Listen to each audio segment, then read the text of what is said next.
Welcome to my channel Digital Challenge Academy with Rimanshu. Hello everyone and a very warm welcome back. Today we're bringing you a super special explainer.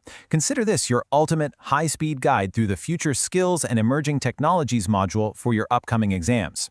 I mean, I am genuinely so excited to be here with you today because we've already systematically revised everything, right? Hardware, software, office tools, even cybersecurity. But today we are conquering the absolute most modern chapter of your entire O-level syllabus. If you want to master the future of tech and secure those top grades, you are in exactly the right place. Okay, let's crack this. So we are officially on day 39 of our revision sprint. And listen, our goal for this session is razor-focused. We're going to conquer 30 high-frequency multiple-choice questions. Now, you know the exam board, NIELIT, absolutely loves to test your conceptual knowledge of smart tech. They really want to see if you truly grasp the modern tech landscape. So this explainer, it's all about securing those specific high-value marks. We're going to move fast, lock in those core concepts, and wrap up this module with absolutely zero doubts left. Here is our quick roadmap for today. First, AI and machine learning foundations. Second, IoT, the physical web. Third, decoding cloud computing architecture. And finally, number 4, a big data homework challenge. All right, jumping straight into Section 1, AI and Machine Learning Foundations. Let's go! Okay, I want you to get your brains into active recall mode right this second. Here's your very first high-frequency question. Who is considered the father of artificial intelligence? Come on, think about the absolute pioneers of computer science. Do you have a name popping into your head right now? If you said John McCarthy, you are absolutely right. Listen, whenever you see that exact phrase, father of artificial intelligence, sitting right there on your exam paper, this is the exact name you need to hunt for in the options. Go ahead and lock this crucial piece of historical data into your memory right now. Moving right along to our next question. And guys, I want you to pay very, very close attention to the phrasing they use here. Which branch of AI allows computers to learn from historical data without being explicitly programmed? Focus on that last part, without explicit programming. That is literally the master key to unlocking this answer. And the answer is machine learning. Machine learning is that specific branch they're looking for. It's defined entirely by systems that actually improve themselves from historical data without ever needing those step-by-step explicit instructions from a human programmer. Concept clear? Good. Now pay very close attention to this next bit, because this right here is exactly where students lose silly marks. We need to avoid what I like to call examiner traps. You see, NIELIT loves mixing up these 3 definitions just to catch you off guard.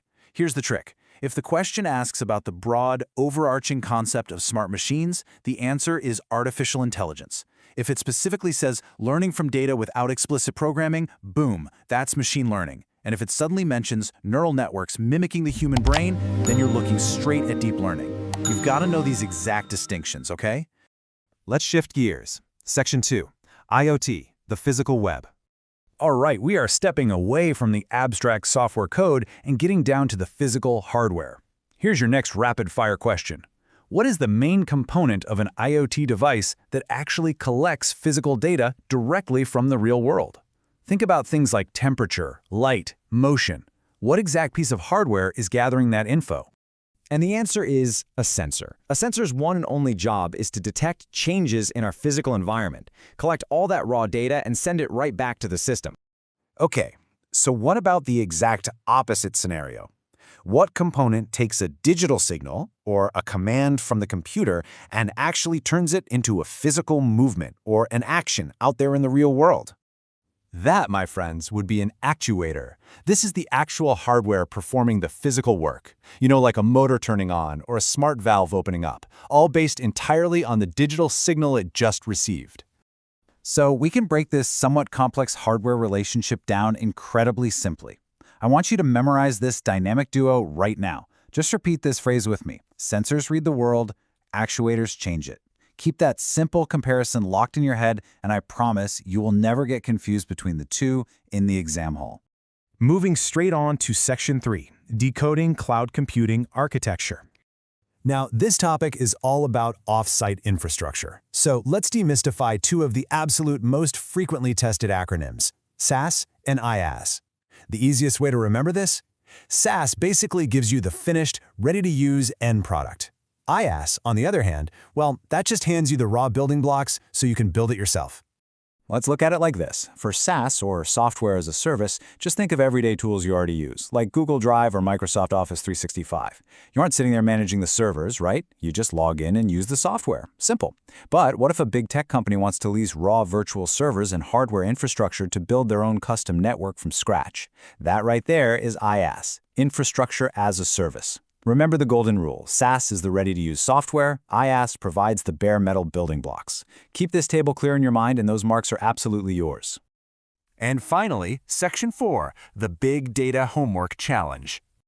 We are finally in the home stretch. Remember, guys, mastering this future skills module is all about recognizing these main keywords and instantly knowing the specific functions tied to them.